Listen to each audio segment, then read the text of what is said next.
আসসালামু আলাইকুম রহমতুল্লাহ। বন্ধুরা, আজকে আমি আপনাদের সাথে শেয়ার করব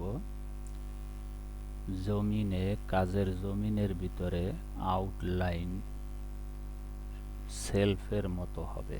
আমরা এটাকে সেলফ বলি। জমিনে এক কালার, সেটা কাপড় ম্যাচিং হতে পারে, আবার যে কোনো এক কালার হতে পারে। এটাকে আমরা সেলফ বলি। বিভিন্ন জন বিভিন্ন নাম বলতে পারে। আমরা যেটা বলি বা আমি যেটা বলি বিশেষ করে সেটাই বললাম। আমরা যাদের সাথে কাজ করি তারা যেই নামে চিনে সেই নাম। তো মূল ডিজাইন থেকে ভেঙে আমরা শুধু আউটলাইনগুলি রাখব। সেই জন্য আমি কিছু মোটিভ নিয়ে আসলাম। সেই আউটলাইনগুলি এখন এক কালার করে দেব। এটা ছিল মাল্টি কালার, সেটাকে এখন এক কালার করে মোটিভগুলি আগে সাজিয়ে নেব।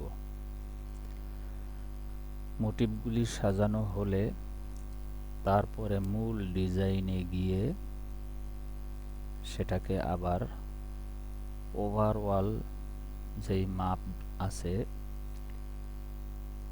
সেই মাপ অনুযায়ী পুরা জায়গাটাকে ভরট করে দেব। তো আজকে মোটিভগুলা তৈরি করে নেই। কি কি মোটিভ ব্যবহার করব সেই অল ওভার সেলফ করার সময়।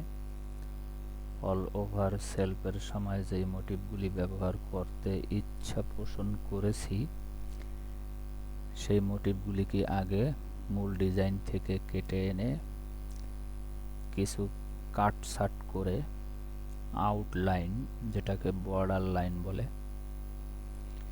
সেটার ভিতরে আবার কিছু জিনিস এক্সট্রা অ্যাড করে যাতে একটুখানি চোখে লাগে সেইভাবে করে তৈরি করে দেব।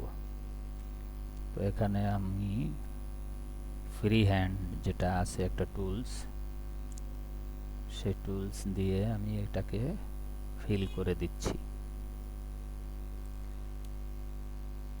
তো এটা ফিল করার পরে আবার একটুখানি কারেকশন করে দিতে হবে, কারণ এইটা পাঞ্চ করার সময় অনেক বেশি পয়েন্ট পড়ে, যে পয়েন্টগুলি আমাদের কাজের ক্ষেত্রে কিছু জটিলতা সৃষ্টি করে। সেই জটিলতাগুলিকে মোটামুটি যতদূর সম্ভব কেটে দিতে হবে। যদি সেগুলি কেটে না দেই তাহলে পরবর্তীতে দেখা যাবে যে মেশিন যখন চলবে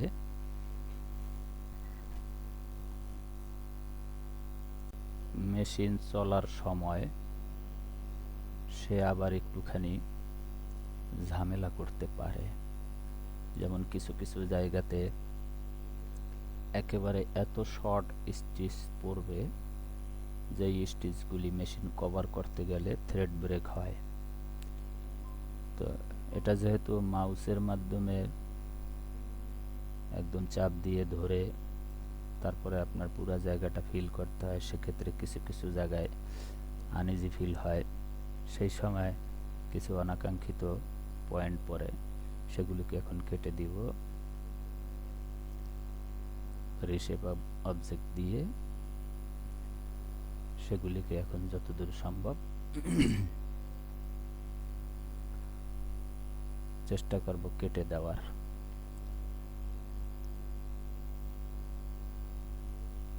এগুলি সময় সাপেক্ষ ব্যাপার। টুলস আছে, সহজে পাঞ্চ করা হয়ে গেলেও তার উপরে ভিত্তি করে আপনি মেশিনে ডিজাইনটা দিলে মেশিন ভালোভাবে পারফরমেন্স করতে পারবে না, কারণ থ্রেড ব্রেক একটা বিষয় রয়ে গেছে। যেখানে মিনিমাম স্টিচ 0.40 থাকার কথা, তার চেয়েও কিছু কিছু জায়গাতে ছোট হয়ে যায়, যার জন্য এটাকে আবার রিশেপ করে আপনার মতো করে তৈরি করে দিতে হবে, তা না হলে মেশিনের পারফরমেন্স ভালো করার সম্ভাবনা 30% কমে যায়।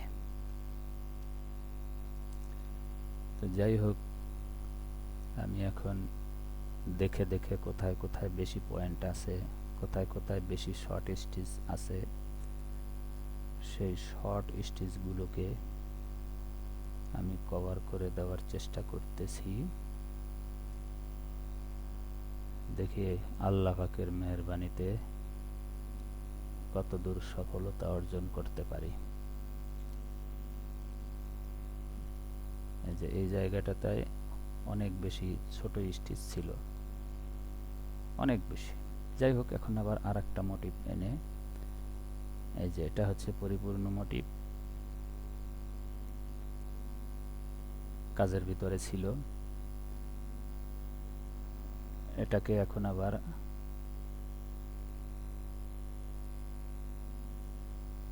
কোনটা রাখবো কোনটা ফেলে দেব, এই যে ভিতরের কাজগুলি ফেলে দিলাম, আউটলাইনটা রেখে রান স্টিচ দিয়ে আউটলাইন দেয়া ছিল। এখন এটাকে আউটলাইনগুলি দিয়ে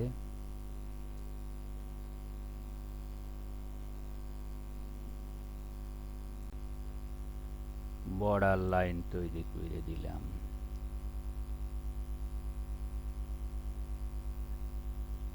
রান স্টিচের আউটলাইনগুলি কাজের সময় একরকম ছিল, এখন যেহেতু এটাকে ফ্রেশ সিঙ্গেল আউটলাইনে রূপান্তরিত করতে হবে, সেক্ষেত্রে কিছু জায়গা আপনার সুবিধাজনক অবস্থানে নিয়ে দিতে হবে এবং ডিজাইনটা পরিপূর্ণ যখন হবে, ফাইনালি আপনি যখন জাম কেটে দিবেন, তখন আপনাকে কোন সাইড আগে যাবে কোন সাইড পরে যাবে, কোনটা উপরে থাকবে কোনটা নিচে থাকবে, তখন আপনাকে নির্ধারণ করে দিতে হবে। কোনো জিনিস এক চান্সে হয় না। কিছু কিছু ডিজাইন আছে, সেগুলিকে আপনি একবারে সেট করে দিতে পারবেন। যেমন এই স্টিচগুলি আরেকটা স্টিচের উপরে শেড আকারে ছিল, সেগুলি তখনকার মেজারমেন্টে ছিল, এখন যেহেতু খালি জায়গাতে পড়বে, যার জন্য এগুলিকে একটু লম্বা লম্বি করে দিতে হবে। আগের হিসাব ছিল একরকম, এখন খালি জায়গাতে পড়বে, সেটা যেন একটু নজরে আসে এবং কিছু কিছু জায়গা যেন ভরট দেখা যায়, কিছু একটা আছে এটা বোঝা যায়, যেন চোখে লাগে, যার জন্য এগুলিকে একটু লম্বা করে দিচ্ছি।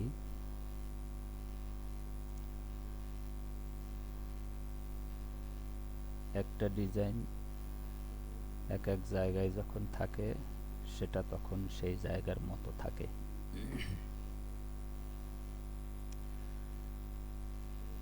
কালারগুলি চেঞ্জ করে নিলাম, আমার মতো করে এক কালার যেহেতু হবে, আর একটা মোটিভ আনলাম।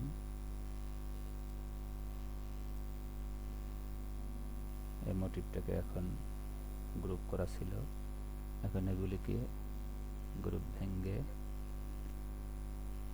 যেগুলি রাখবো সেগুলি আলাদা করব, যেগুলি রাখবো না সেগুলি ফেলে দিব।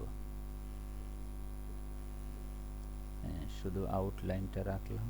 এখন এটাকে 2 mm থিকনেস দিয়ে এগুলিকে এখানে পাঞ্চ করলে অ্যাকুরেট হবে না, যার জন্য এগুলিকে ইনপুট সি দিয়ে কাজ করার পরে আবার আপনাকে একটু স্থান পরিবর্তন করে দিতে হবে।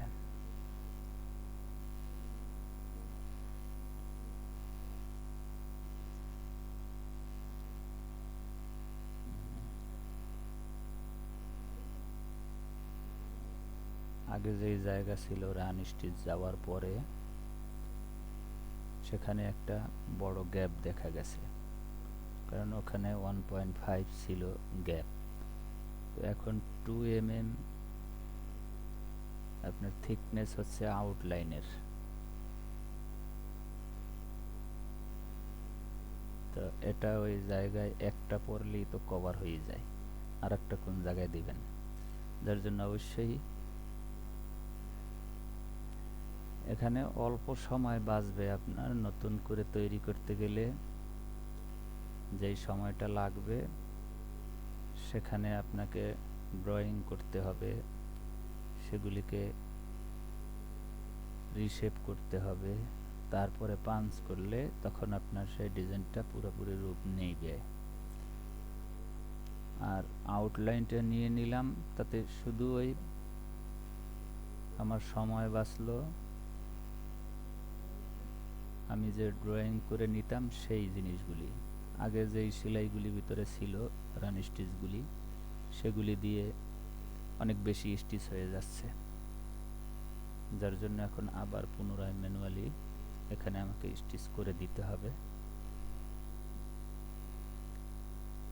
যেহেতু এটা সেলফ আকারে থাকবে, অর্থাৎ শুধু জমিনে ছিটানো, সেহেতু এটাকে আগের শেডটা দিয়ে রাখলে কাপড় ফেটে যাওয়ার সম্ভাবনা আছে।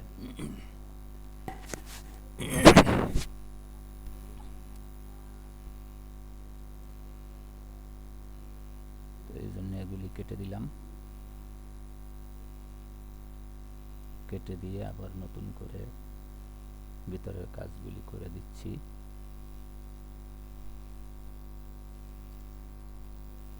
এটা দিয়ে পূর্ণাঙ্গ ডিজাইন যখন তৈরি করব তখন আবার চেষ্টা করব আপনাদের সাথে শেয়ার করার জন্য, যদি সময় থাকে।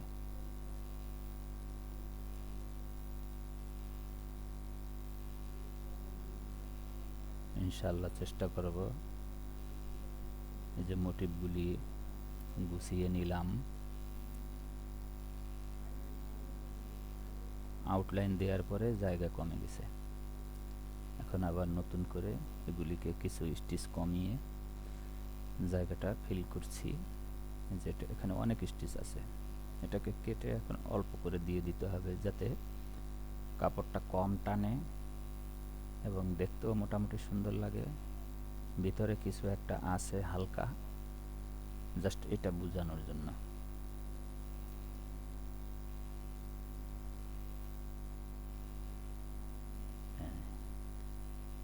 তো যাই হোক, মোটামুটি যে মোটিভগুলি দিয়ে জমিনটা সাজানোর চিন্তা ভাবনা করেছি, সে মোটিভগুলি প্রায় শেষের পথে। এখান থেকে আউটলাইনটা নিয়ে নিলাম, বাকিগুলো ফেলে দিলাম। এই যে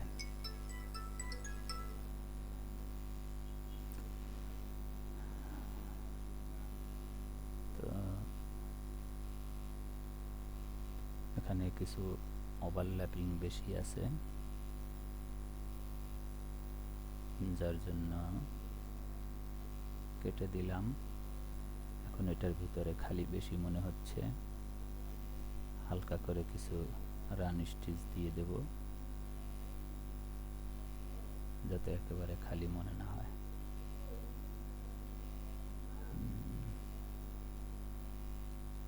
ইনশাআল্লাহ আজকে পর্যন্তই।